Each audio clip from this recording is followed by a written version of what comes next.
Welcome to The Kid is in School, where we talk about whatever we want since our kid is not here to interrupt us. But we don't have a lot of time before the bell rings, so let's get right into it. So often when I go on these road gigs, which is two to 4 weekends per month that I'm on the road, I will often go to these retro video game stores or old toy stores and look around. Usually with the toy stuff, I don't buy anything. Occasionally I buy like a video game or something like that. But on one of my recent road trips, and I think I'd have to look, I think it was in Gettysburg, the area, there was a girls only store. It wasn't, I mean, it's not no boys allowed type of club, but it was a The entrance was like a girls' clubhouse. Yes. Said no boys. Yeah. Like the reverse of the Little Rascals. Is that who did the boys only? He-Man woman hating club. Mm-hmm. So it was geared towards girls. So it's a lot of retro toys, vintage toys. Cool. Yeah, when you showed me a picture of it, you texted it to me, and my eyes lit up. I was like, wow, everything I remember. Which is kind of funny because I thought, I'll send her a picture just to be like, oh, do you remember these toys? Mm-hmm. And you had a different response than I thought you would have, because you've gone into some of the toy stores with me, or you've gone into the video game stores and you're like, oh, okay, that's okay. And I thought it's all old He-Man toys and video games, which I didn't play very much. And yeah, so I thought that's your response. Garbage Pail Kid cards, right? Which I actually did have, but go on. You probably had more of those than I did. I wasn't allowed to have anything like that. So they I thought the response was going to be something like, oh yeah, cool, that I had that strawberry shortcake, or I had that thing. And you were like, how much is that popple? I had that popple and I want that popple. Yeah. So it's a very female-centric vintage toy store. And when I spoke to her, I said, oh, you don't see a lot of these. And she goes, that's why I made it.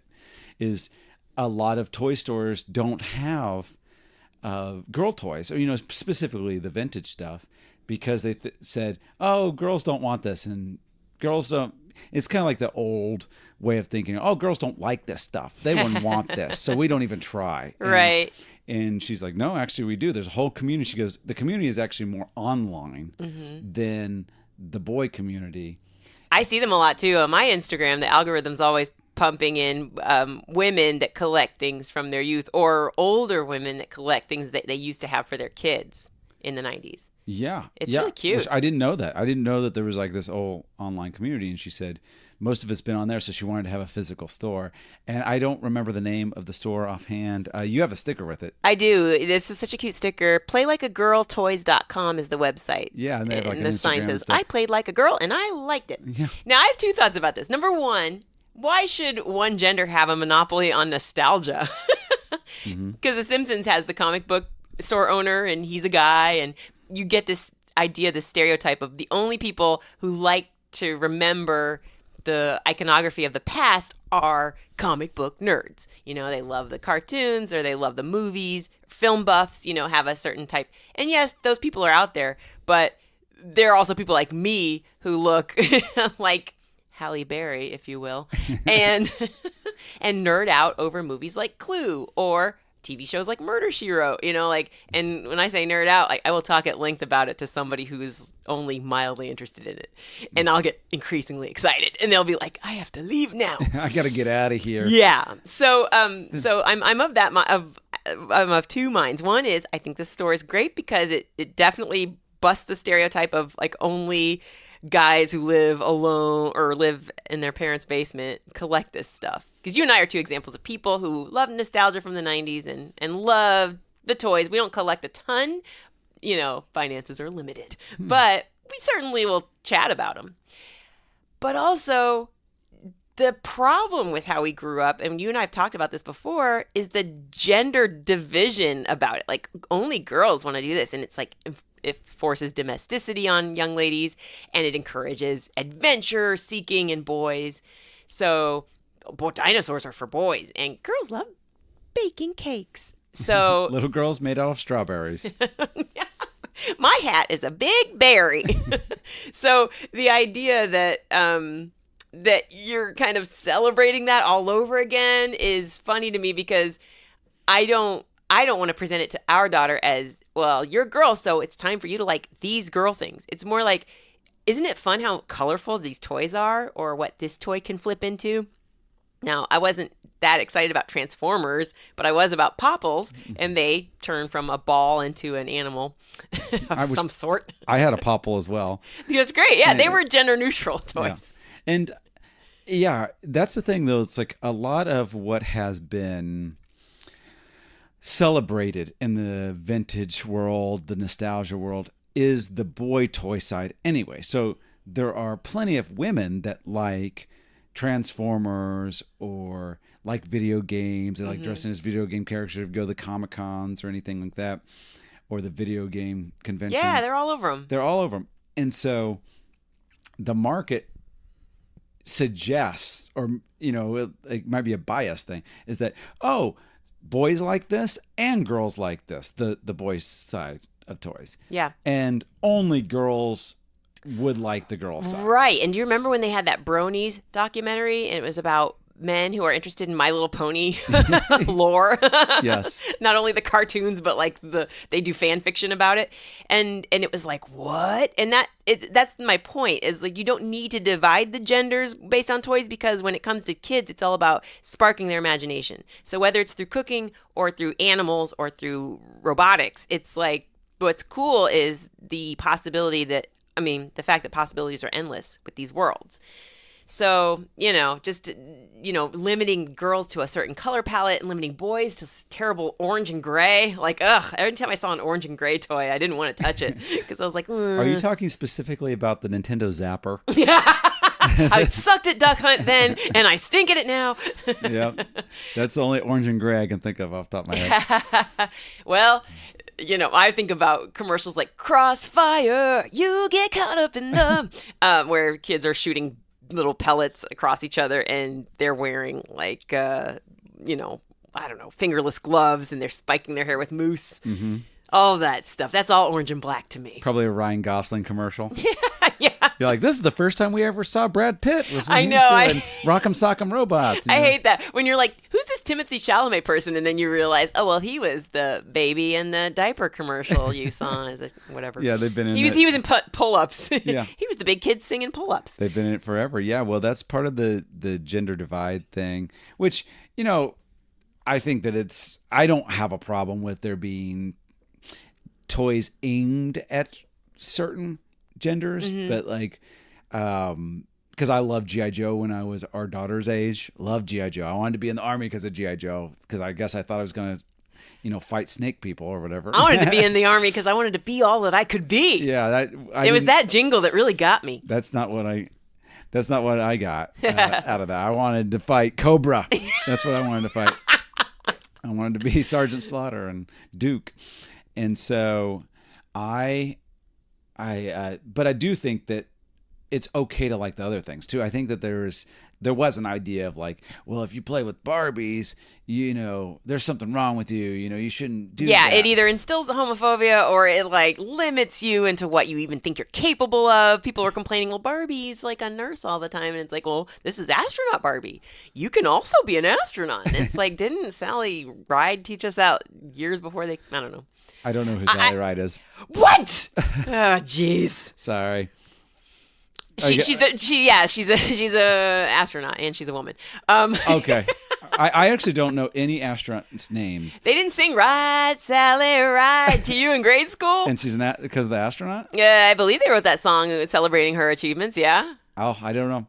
I only know Neil Armstrong and Buzz Aldrin. Yeah. Well, I don't even know the third guy that is in the capsule that never got to walk on the moon.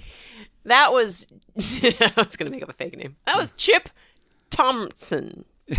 As we all know. That is a very astronaut name of the era, 60s, right? 70s. Yeah. Chip Thompson. That was Chip Thompson. Don't fact check it. Well, and I don't even mean to be poo-pooing Barbie, because it's not like, probably Barbie as an astronaut inspired some other famous woman astronaut that we know now. But anyway, all I'm saying is the limitations that it puts on people is what I don't like about genderizing toys. I guess I don't know that I fully view it as limitations. It puts on them. I think it is a one possibility with these things. I think the limitations are more outside influence than the thing itself, of like, you are not allowed to look outside of this thing, rather than the thing itself being the problem. You made me think about that. I had to get quiet and look off into the sky for a second. Got that far away look. Like, well, I mean, what's the difference? Because, like, what, you're limited by the way people interpret it. You're limited by the object itself. I mean, you're saying don't vilify the object. No, I think. Well, I guess I say what's the problem with it, or what the difference is that if the thing itself is inherently bad, which some people do say, like, Barbie holds me back, and it's like, well, some people enjoy Barbie, and some people like that, and even, like, let's just say traditional gender roles. I'm okay with those if people opt into them, and they're like, I know what this is, and this is what I feel comfortable with, and I want. I think the problem is that is the only way you are allowed to live, and so I am going to put the way I want to live onto you. So whether it's like women, we'll just use women as an example here. Like, women are not allowed to have jobs or jobs outside of secretary or teacher. Those are the women jobs. And then you have that job until you have a baby, and then you don't have a job anymore. Your job is being a mom. There's nothing wrong with those things if that's what you are opting into. But if you don't opt into that, and that's pushed upon you, as like, that's the only way. That's where I see the limitation, not in the thing itself. So, like, being a teacher is not a limitation. If that is your dream and that's your passion and you put everything into it. It's a limitation if you're like, actually, I wanted to own my own business, but I was forced to become a teacher. And that's where I see the limitation.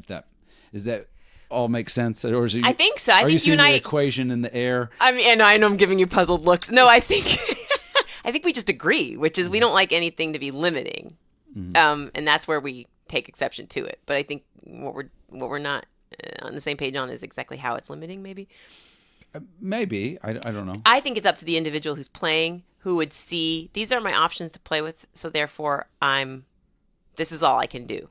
And that's why representation matters. When you see someone who looks like you on TV doing something you never thought of, then you get the idea, oh, I could do it. But you're saying, no, the individual is a ball of clay. They can choose whatever they want. It's about the societal norms that get enforced upon them. That's the issue, right? Is that what you're saying? Well, I think that there's probably a lot of different influences.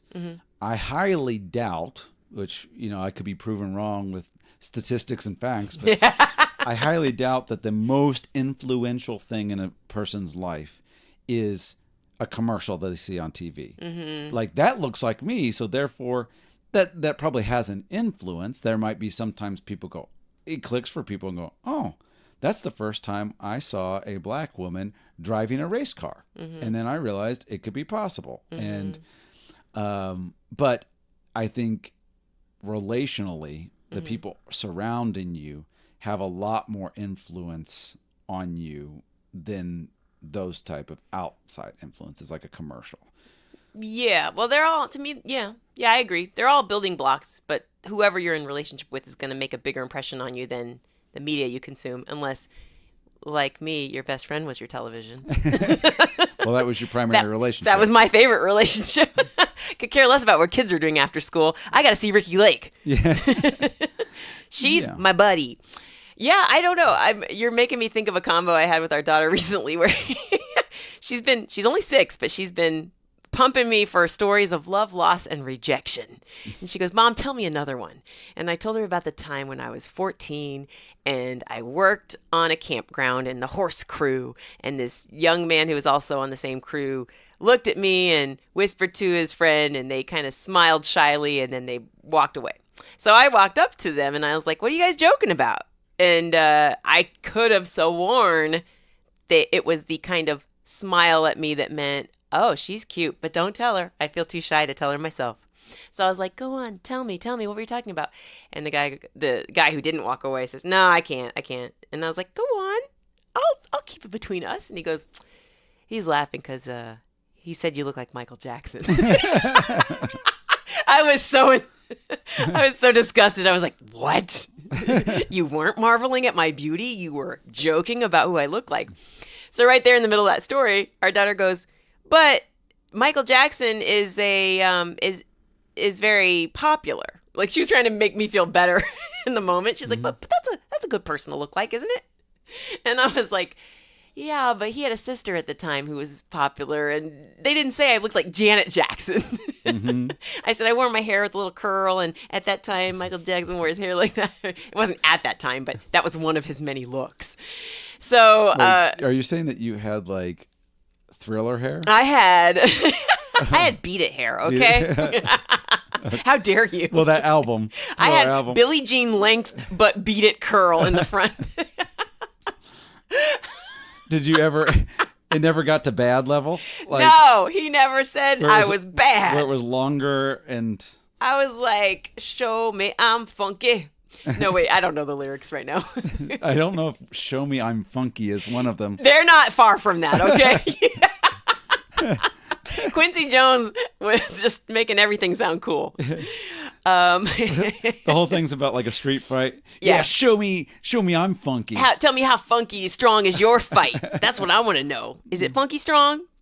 If I think too hard about it, I'm just going to start singing Weird Al lyrics. So let me just suffice to say, I had to try to do I was there feeling tap dancing during the story, trying to show her like it's not bad to look like a boy. It's simply that I did not want him to think of me as some body that wasn't cute. I wanted him to think like, oh, I like her. That was the point of the story. So back to who do you want to, I don't even know how this fits in, but it was about like gender and stuff like that. It was more of just like, I'm trying to impress upon our kid. I'm trying to unimpress any biases. That's the problem. And that's impossible. It's impossible. Well, especially when you have some. So I got so many. Yeah. I hate everything everyone says. Yeah. I know. I hold many grudges. Have you been holding on to this secret for how many decades? Oh, I'm right back there. My face is red right now. Anyway. Yeah, well, that's the thing too. Like, that kind of segues into secrets, like, keeping secrets. And like, recently I had somebody's kind of, they didn't say keep this a secret, but they're kind of like, this is on the DL, so don't tell anybody. Ooh, that's when my ears perk up. I know, and I'm like, really? Secrets are an interesting thing, because how do you feel about keeping secrets for people? Right. Because even if we're keeping it from our kid, if something I think she'll discover anyway, I definitely fib about something. Yeah, I called Murder, She Wrote, Mysteries, She Wrote, until she could read. Oh, really? Yeah, because I watched it all the time in front of her, and she's like, what's this called? And I was like, Mysteries. See? You mean when she was 3 and started reading? Yeah. Didn't last long, but I'm saying I would not be honest about the title of the show. Okay, you didn't want to use the word murder. Yeah, there's things that are not age appropriate. So, our daughter's a very good reader. She's 6 years old, but she's reading on a much higher level. And so even the teacher was like, she can read anything. But that's kind of the issue, is that you got to make sure, we all have to make sure that she has appropriate things that she's reading. Right. And, that doesn't necessarily mean adult, romance fiction. I don't want her reading the Wall Street Journal. Yeah, but it could be something like, the newspaper is death or something like that, or war. But also, even just something that's a little too scary for her. So maybe she could start reading a Goosebumps or something like that, but then there's some other creepier tales, or Tales from the Crypt or something like that, where it's like she shouldn't be reading this stuff. Mm-hmm. Same way that with television movies. Yeah, it's and you can always tell when it's gone too far because she'll bring it up a few hours later. You're like, why aren't you in bed yet? Do you really think a monster's going to eat me while I'm sleeping? And you're like, no. Who said that? No. It's just something I read. Yeah. And you're like, uh-oh. Yeah, in which, like, there's an example of this would be, you were reading some stories that were, I think, aimed for the tweens. Yep. Tweens. I know what you're talking about. Yeah. And so one of the kids was just kind of bratty. He was acting out in school. He was doing things wrong on purpose to get negative attention. Mm-hmm. And she didn't understand that concept. And she really sided with the hero of that story. Now, the lesson you're supposed to take away is, he had a broken home and he needed, why was I reading this book? To her. Yeah. He had a dysfunctional family that he, at the end, I'm sure it would have turned out well for him. He would have learned it's not okay to be driven away in a cop car. I swear this book wasn't as mature as it sounds. It was for tweens. But she was just like, I like how he's snarky. I like how he's getting in trouble on purpose. Mm-hmm. And she, started taking on that tone with us. Yeah, started behaving like that. So you didn't even finish the book. You're like, okay, we're done. Yeah. You don't get to see that one anymore or read that one anymore because you're not able to process this in a more mature manner than a Right. 5 or 6-year-old. Right. She was taking away the wrong lessons. Yeah. Which is true for like Home Alone. We tried to show her Home Alone and, like I don't think she actually enjoyed that movie, but I thought she might find the slapstick comedy not funny and like, well, that burned their head off. Yeah. No, he doesn't have any skin on his head. Yeah. Or He needs to go to a hospital. or start doing those things and not realizing that you can really hurt somebody. Right. And so yeah, that's what I mean by like, age appropriate things. She's what is she reading now? A lot of Dog Man, that kind of stuff. I much love more into- Dav or Dave Pilkey's sense of humor. It's DAV, so I'm not sure how to pronounce it, but I love his sense of humor. So that's not a secret. When you're limiting information for your kid, we agree. That's not a secret. But when someone confides in you, you're saying, how do you feel about holding that in? Yeah, because there's inappropriate sharing too, where it's like somebody confides in you and then you go off and tell other people. It's like, well, there should be some confidence in a confidant. But then there's also stuff that I think, because there's appropriate, hey, let's keep this between us. And then there's other stuff where it's almost like attention getting, where it's like, I've got a secret and you don't get to tell anybody else. It's almost creates a false sense of bonding between two people. Ah, you don't trust when people tell you secrets. Yeah, it's like, why are you telling me this? Like, I don't care. Well, especially Or if it's oversharing not- about someone else's business. You Yeah. know, I'm like, no, you didn't need to say that. Yeah. Well, I think I mentioned the witch on the last episode, didn't I? I don't know. So when I Tell met me again. when I met the witch, we went into this place and it was like, that was actually You told me that story, but I don't think we did it on the podcast. really, because it was right around the time that I went to that all girls vintage shop. Uh-huh. So yeah, we go into this thing that said vintage store, but it was an old sign, and we go in and it's just this witch's lair. And This is the beginning of a Goosebumps story. I know. Just like an adult that thinks she's a witch. I mean, which to me is a little kooky to begin with, but Well, she put in the time and you don't know a thing about it, so. that's true. And it's definitely something where I was like, we spent way too much time there. She's telling us, she confided in particularly the other comic that was opening up for me, that he picked the store. And so we go in and she walks us through this whole creepy, weird store. Presumably this is her business, right? It is. It's her Okay. business. So she sells like cauldrons and stuff. And so, She's not your average tarot card reader. Yeah. She's got cauldrons. right. And she did have Double, toil and trouble. she did have tarot cards and those type of things. But like, we're kind of looking around, kind of like, so where's like the vintage stuff? Like, where's the vintage Levi's and stuff like that? Not in there because it's an old sign. And so we go back. There's a tattoo artist who tattoos just himself. There's a barber's chair, and I'm like, I'm not getting my hair cut in this place. Wait, the tattoo artist just tattoos himself? Well, no, he tattoos other people, but like she, as an example, that's what she said. She goes, he does his own tattoos.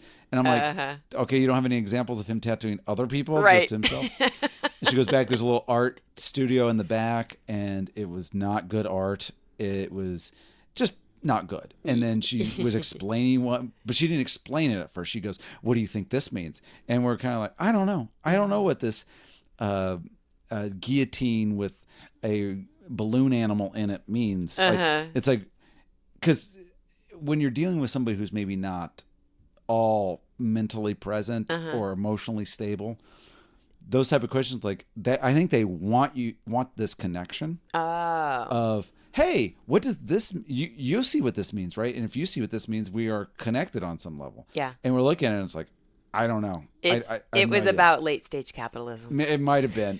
It might have been. I mean, she went on, like at some point, because we weren't getting it, and so she's starting to get a little more frustrated with us. You're not playing her Yeah, game. it's like, no, that's not what that means. No, it's something else. You see what it means, right? The red and blue. Well, you know what that means? And we're like, I don't, politics. Aha! It's like, Oh boy. she starts leading the witness with I'm this glad stuff. you had a buddy with you, because that kind of strip mall or whatever you call that building with different shops is my nightmare on the road. I don't like seeing places like that. No, it was something where, and Floundering businesses and a vacant. no. And she Lot. hyper focused in on him, luckily. But I'm now He made eye contact. That's the problem. Yes, and I'm now like she's getting starting to get emotional about this painting because it means something to her, and it's about racism and genderism, and then she goes, and that's exactly what they've been trying to do my people. The witches. She's trying to burn. I can't even tell you how many people have. There's been 20 people at least that tried to burn me alive or something like that. Holy moly! And we're like, okay, and he's very empathetic with this. Did she live in Massachusetts in the this was 1700s? It really did feel that way, and so I'm trying not to lose it. Because I'm finding this whole scenario hilarious. Yeah, it's just getting weirder and weirder. It's weirder and weirder and more bizarre. And so I'm doing this thing where I have a very thoughtful look on my face and my finger up to my lips because I'm like, if I don't have this here, I am going to burst out laughing. Oh no! and I'm not even looking at her anymore because I can't look. If I look, I'm just going to burst out laughing. So I'm just looking around the paintings like, oh boy, this is interesting, and thinking to myself, I got to get out. Actually, there was a door there, and I'm looking at it, and it's bolted shut, and I'm like, okay, I can't get out that way. She's picking up on none of your social cues. None, because I literally was like, I am going to just bolt out of this thing.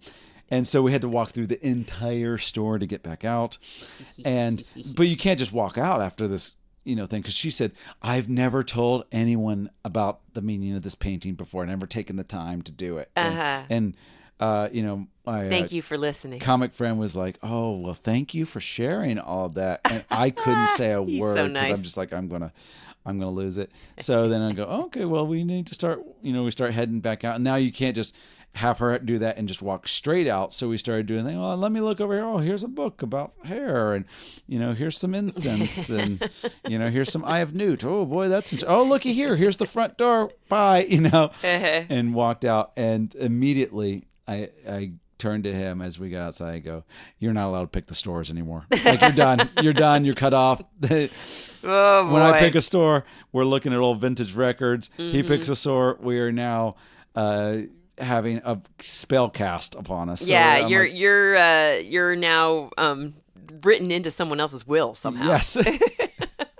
And, you're her new family. I know. I feel like we're in her book of spells, and so it was something.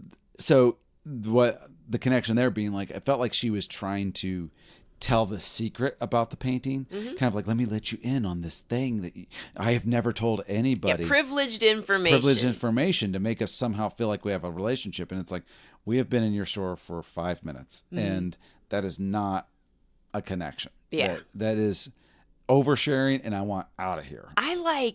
I don't know. I like celebrity gossip. I feel like I can share that when I read it, I gotta just spill it immediately to the first person I see. Like, did you hear about this?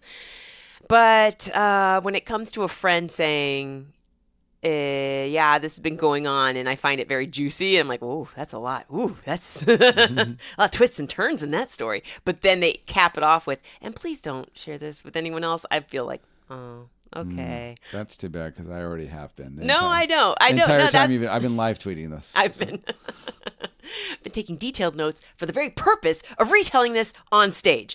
No, when they say please keep it between us, then I don't tell. But if they don't say keep it between us, I'm afraid I'm the kind of person that goes, now, would I like someone saying this about me? Maybe not. But they didn't specify that I had to keep this a secret. So I might tell one or two other friends in the circle about this issue. There's that plausible deniability of, well, you didn't tell me not to tell. And that's annoying about me. That's where I could improve as a person. Generally speaking, most people's secrets aren't interesting enough for me to share. It's not. You just forget them immediately. They're like, anytime someone in our friend group is pregnant, you just don't even tell me for months. And I'm like, how could you not bring that up? That's so juicy. And you're like, well, I don't know. Babies happen every day. No, it's a big deal to me. Like, yeah, usually the things that people like, oh, let's just, don't tell anybody this. And I'm like, don't worry. I've been forgetting it as you've said it. Like there's been an eraser going along the chalkboard as you write the stuff. I've been erasing it. Now, I don't know if you see yourself this way, but I've always thought of you as a pretty chatty fellow. Like, you don't mind dishing on certain things that you hear. Do you see yourself that way or not really? Oh, well, you'd have to give me maybe a not necessarily a concrete example. Someone but gets punched at a comedy show. Okay. Well, those are interesting events. Like, most people's secrets are not interesting events. They Okay. are, Their thoughts and feelings. That's Yeah. what you don't care about. because it's interesting events are usually not secretive. It's not like, oh, somebody, this person came up stage and, did this. That's public. And so we already know it's like, oh, I can't believe that I witnessed this thing. Yeah. But in terms of secrets, usually it is something where it's like, don't worry, I won't. And I'm not the type of person that goes, oh, I can't wait to share gossip, because it's like, it doesn't really do it. Now, who do you confide in? Who do you tell your secrets to?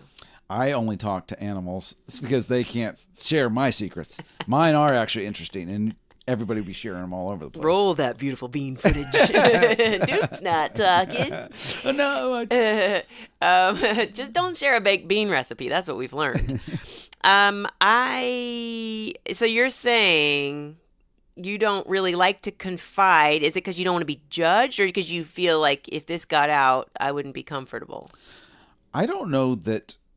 I mean, there's a few things that I will confide in with people. I guess usually I'm saying this is between us, just to kind of let them know, like, this is, don't share this with other people. Usually it might be like my feeling about something, a situation or a person, the way it went down, or kind of if there's somebody where it's like, yeah, I'm not a fan of this person, and let me tell you why. And you don't want it to get back to them. Yeah, but it's not the way we're describing it here makes it sound like I've got some, vendetta against somebody, and I'm saying it, but I just don't want it to get back to them. Like you like to badmouth, but you never say it to their face. You don't have the guts to say it to their It's face. not those type of situations. Usually it's more of like you and I talking, or it could be me and another friend talking, where it's like I'm just more of getting a situation off my chest of like, oh yeah, this happened, and just kind of talking out the feeling of it. And it's not, oh, I want to make sure that this person, everybody knows how rotten they are. It's just more of like, man, this is why I don't mess with that person, type of thing. Yeah, I think that's fair. I'm thinking the person with the loosest lips, and this is classic for everybody, famous for everybody, is kids. Kids are famous for, spilling the beans. Don't tell them a secret. I'm making a return. Anytime I make a return at the store, it happens to be that I have our daughter with us, with me, because you're out of town, let's just say. And that's the best time for me to make a return is when I've got, this time. So she's running an errand with me. And I'm returning some perfume. And yes, I've sprayed the perfume on myself, but I decide I don't love it enough for this price. I'm going to return it. So I said to her, now I know if I tell her, hey, don't tell them I'm returning this perfume, but I've already used it. It doesn't matter that I'm doing that. It doesn't matter. I'm still allowed to return it, but it makes me uncomfortable when they know that, I'd rather no questions asked, because they won't ask me. And, but I've learned not to tell her that, because she'll say it first right out of the gate. Like, don't worry, she only used it for about 3 weeks, then she just gets really into telling. So instead I said, hey, I have a job for you. You look for jelly beans at checkout and I'll make the return. And she said, okay, why? And I said, well, I want to do all the talking this time. And if you don't look for jelly beans, you might have a conversation with the person. She goes, okay. But you could tell she was like, there's something you're not telling me here, woman. But what is it? So she did. Unfortunately, she found jelly beans immediately and then came right back to the thing. And as I'm pulling items out of the bag to return, the lady goes, you're returning all of these? And there was more than one bottle of perfume. And I thought, here we go. My daughter's going to spill the beans. Instead, she goes, these are my favorite jelly beans. And I shouldn't have too many because I get tempted. And that woman just couldn't get enough of her. She was like, tell me more, and they just had a whole talk about jelly beans, and then she just processed my return. So in this case, the fact that our kid is chatty worked to my advantage. But I'm really glad I didn't tell her, here's what you don't say, because she just blurts that stuff. The second she has a secret, like, oh, I shouldn't say it, I'll tell you. Even for you, I'm like, don't tell Dad I gave you this snack after 4, because it bugs him when he's about to make dinner and you've had a snack after 4. And she's like, okay, no problem. Give me the snack. And she eats it. First thing you walk in the door, I ate something after 4. Mommy, let me do this. You're not going to like this. Yeah. I used to tell on my mom when she would be late to church, like running late to church. Oh my gosh. And so How is that not obvious? that she's running late? She would speed then. Oh. So I'd be like, Mom sped. She was speeding on her way because she was running late. And, and my dad would be like, why did you do that? That's because kids like justice. Yeah. They like. And my mom would be like, wrongdoers should get punished. Yeah, like you shouldn't. Why are you telling him this? None of your business. Yeah. Well, yeah. So yeah, when it comes to secrets, I'm choosy about who I tell also because especially if you have a history of disappointing me and blabbing, shoot, I won't even call you on it. I'll just be like, I don't tell you anything. It's true. There's people I have a list. But then there's like people, who do you seek advice from? There's who can you confide in, but then there's also who can you really trust to get advice from? Because I've gotten plenty of advice through the years, especially professional advice from friends and family, from people in the business ahead of me, from people adjacent to me. And sometimes I don't take it. And then years later, I think, oh, I should have taken that. Mm-hmm. So when does pride get in your way? I guess is what I'm asking you. Oh, well, sometimes when you're younger, the advice won't make sense until you've gone through it anyway. Yeah, unfortunately. I hate that. Yeah, it's called learning the hard way. Learning the hard way. Sometimes you can learn from other people's mistakes ahead of time.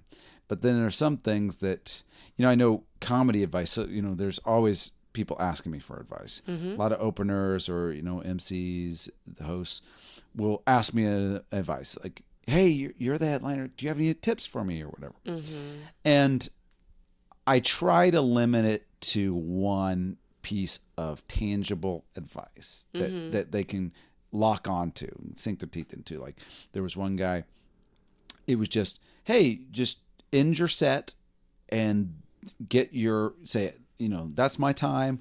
Kind of get your, flowers there so that, and then be able to move the show on. Right. Because he was just ending his joke and introducing the next comic in one breath. Mm-hmm. Like, let's just say, and that's why I'm bald. So your next comic is, Will. It's hard to laugh at. Yeah. Well, it's just not giving enough space. Yeah. So he's not allowing enough space there. And so that's a tangible tip that I could be like, here's one piece of advice. What I've learned that because,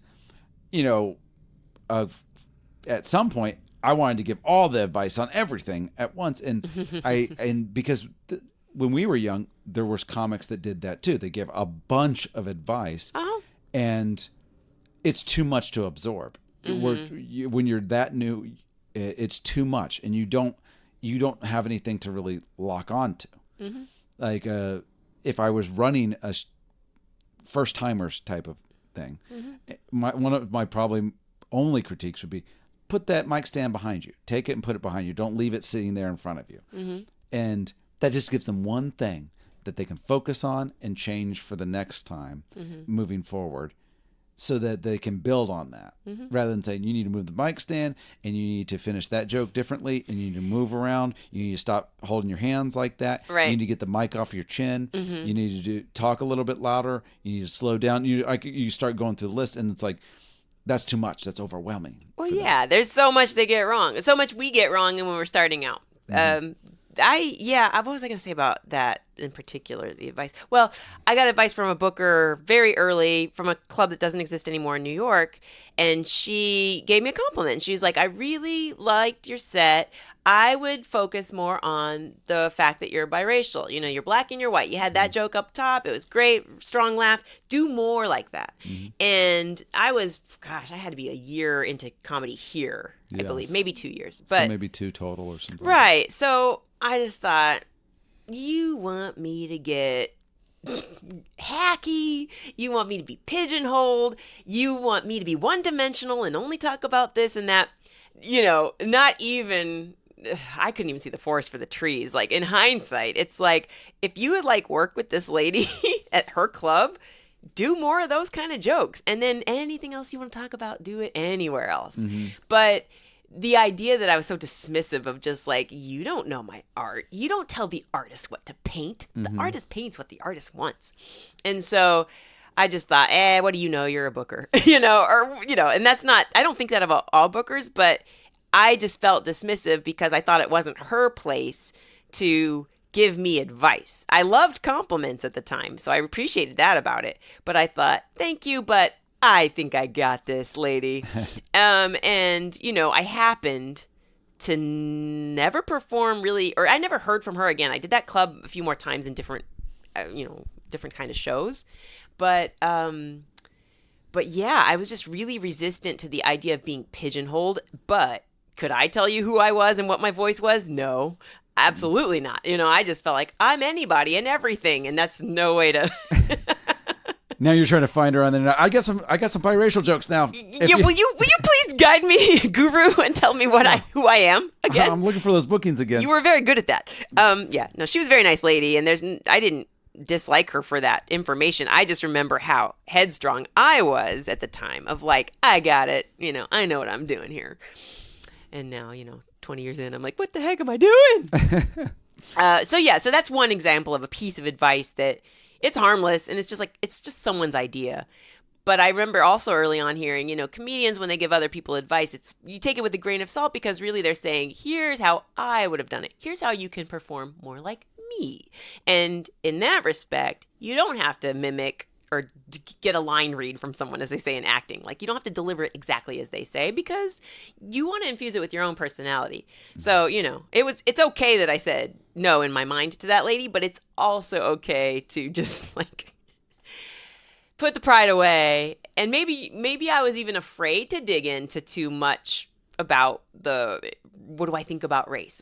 How does race define me? Or what's it like being this or that? Because it was tied to identity, and identity was a really, kind of hard thing to pin down in that time, outside of comedy. And I think you're probably giving all that advice a little too much credit, if that's what you're thinking, because really, I want her to be my guru. I think truth is, I hear you. You want to look to people that actually have done the thing, and people that can't even run a club that stays alive is not probably who you want to take. But to give her credit, she's seen a bunch of jokes, and if that's the one that got the laugh, it's like, yeah, do that thing that got the laugh, kid. Like, she might have just been saying something that simple. Yeah. I don't remember her caring that much about me beyond that. It was just like, great set. I like this joke. Keep it up. Do more of that. Mm-hmm. That's all I remember. It probably was some requirement that she gives you at least one piece of advice. She goes, I don't know, do this. She's patting herself on the back for Michelle Buteau's success, thinking that that's who she gave the advice to. Yeah. I'm the one that told her to do that. I told her to do that. Lean in. Thanks for joining us today. If you had a great time, let us know on social. Follow Kid is in School on Twitter and The Kid is in School on Instagram. Subscribe so you don't miss our next episode. Be sure to throw us one of those 5-star ratings and share with your friends. Oh, and do it quickly before the kid gets home.